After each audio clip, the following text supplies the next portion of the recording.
Brendan Banfield **, 40, an IRS investigator living in Herndon, Virginia. Christine Banfield, 37, his wife, a pediatric ICU nurse. Juliana Perez Magalhães, 21 at the start. The family's live-in au pair from Brazil, hired to help care for their daughter. Joseph Ryan, 39, a stranger with no connection to the family, until a fake online profile pulled him in the au pair affair. Juliana moved in with the Banfields in October 2021 to work as their au pair. By August 2022, she and Brendan were sleeping together. He told her he wanted to marry her and have kids of his own. The problem? He didn't want a divorce. Christine had a stable nursing career and, he believed, would come out of a split with more money than him. He also wanted full custody of their 4-year-old daughter. Rather than go through the courts, he decided to remove his wife permanently and make sure someone else took the blame. Brendan and Juliana built a fake profile on a sex fetish website, FetLife, pretending to be Christine. The fake account. Were you present when the Telegram account was created? Yes. Who created the Telegram account?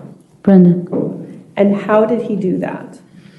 He used her laptop on its anonymous page, and he had her cell phone with him at the time. The fake account, named Anastasia9, posted that Christine wanted to act out a stranger rape fantasy, a scenario involving a knife.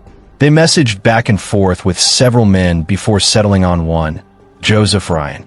Over about a month, they convinced him this was a real, consensual arrangement.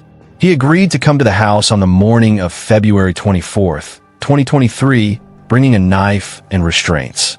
In the days before, the couple covered their tracks: new phones, new email and Apple accounts, a check of the neighborhood for security cameras, even new soundproof windows on the house. That morning, Brendan left for what he called an important work meeting.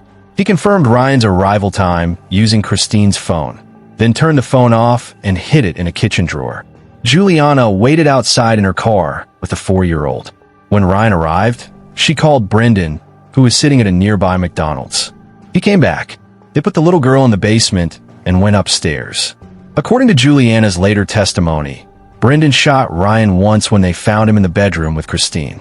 Christine, still alive, shouted a warning and told Juliana to call 911. Juliana dialed, then hung up when Brendan signaled her to. She left to grab towels. When she came back, she said Brendan was stabbing Christine repeatedly with a knife. Ryan. What did you see Brendan do next? When I was bringing him the towel, he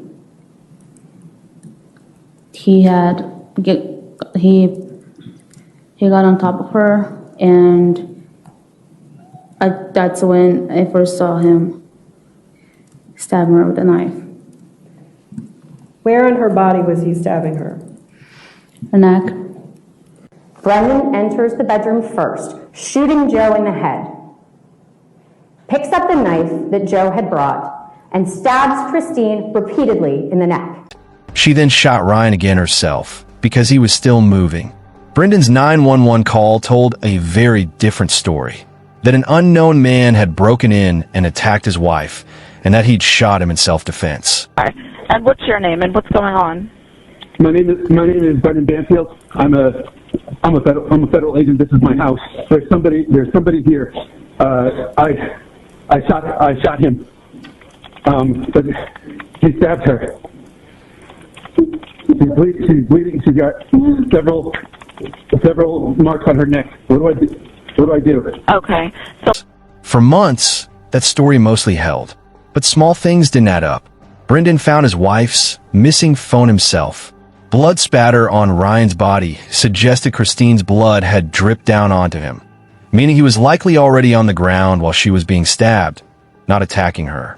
Some investigators inside the department who pushed back on the catfishing theory were quietly reassigned, which became a major argument for the defense later. In October 2023, 8 months after the killings, Juliana was arrested and charged with second-degree murder. She spent close to a year in jail before Brendan was arrested too. About a month after his arrest, she pleaded guilty to a lesser charge, manslaughter, and agreed to testify against him. The trial, February 2026. At trial, Juliana described the entire plan in detail.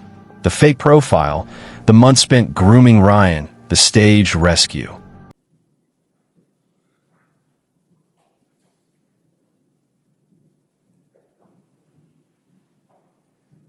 She said Brendan told her he needed to get rid of his wife because divorce wasn't an option. Brendan testified too, denying everything. Why did you shoot young Ryan on February 24th? He was attacking Christine. He was stabbing her. He admitted to cheating on Christine with Juliana and several other women, but called the murder plot theory absurd. His defense leaned hard on the internal disagreement among detectives, arguing police had locked onto a theory early and built the case around it. The jury didn't agree. On February 2nd, 2026, Brendan was convicted of 2 counts of aggravated murder, child endangerment, using a firearm in the commission of a felony. Juliana Perez Magales was sentenced on February 13th, 2026, to the maximum allowed, 10 years, with 2 years suspended. The judge rejected prosecutors' recommendation of time served, calling it the most serious manslaughter scenario she'd ever seen. With credit for time already served and good behavior, her attorney said she'd likely serve around 4 more years.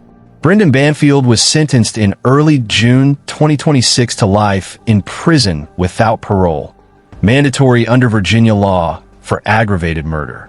The judge told him his actions reflected evil, not just anger, and noted he had never once considered the impact on his own 4-year-old daughter, who was in the basement during the killings. What's Can we get her and we'll go outside? You're not gonna get her? No, not this year. I think he's upstairs. Where do we look? She's grabbing their 4-year-old. We're gonna go outside. Okay. Just grab her, please. It's okay. I know this is hard. Let's get her outside.